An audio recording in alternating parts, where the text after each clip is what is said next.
Now there are certain laws of radioactivity which is called as Rutherford-Soddy displacement laws.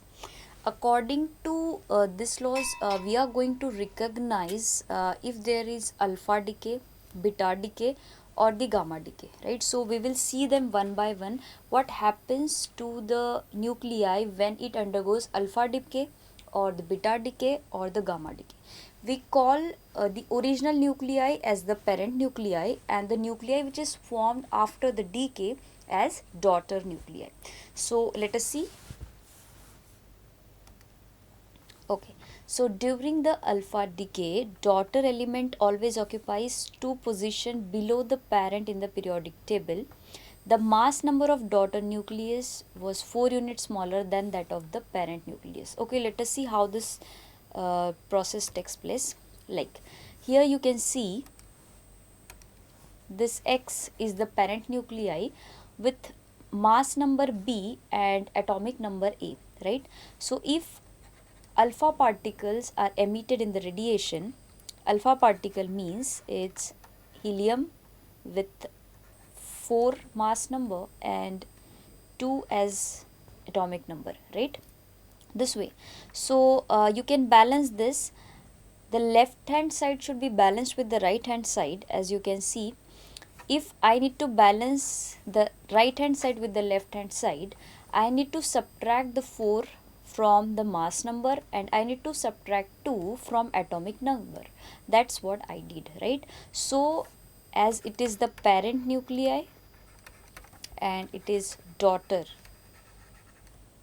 I don't know why they didn't call it as son, but it is just the conventional term, so we need to follow them, right? It is parent nuclei and it is daughter, so its atomic mass number is reduced by 4 and atomic number is reduced by 2. That's it. So this happens when the alpha particle emits in the radiation, right?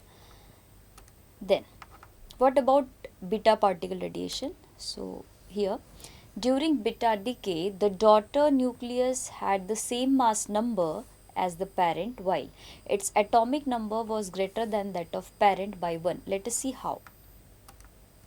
Again, this is the parent nuclei, B is the atomic mass number, A is atomic number. Now you can see here there is no change in the atomic mass number, but the atomic number is increased by 1. Again, you need to balance the left hand side with the right hand side, and you know that if this beta radiation consists of the negatively charged electron, that means minus 1. So obviously when you balance this A plus 1 minus 1, you will get the left hand side atomic number as A. So this is the way to show the beta decay. Okay, what happens in the gamma decay? Let's see.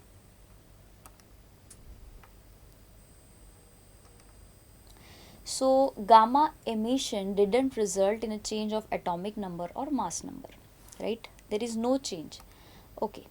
So radioactivity is observed to be a random process. It cannot be predicted when a particular nucleus will decay. That's we have already seen, right? So only one can discuss the probability of its decay. Okay, fine. So in gamma radiation, we have seen that there is no change in the atomic number or atomic mass number of the parent nuclei. Okay, photons are emitted there. Yes, and as we have already discussed that this radioactive decay process is unpredictable. Only we can check the probability of the presence of number of nuclei at any instant, and for that purpose we are going to see the radioactive decay law afterwards.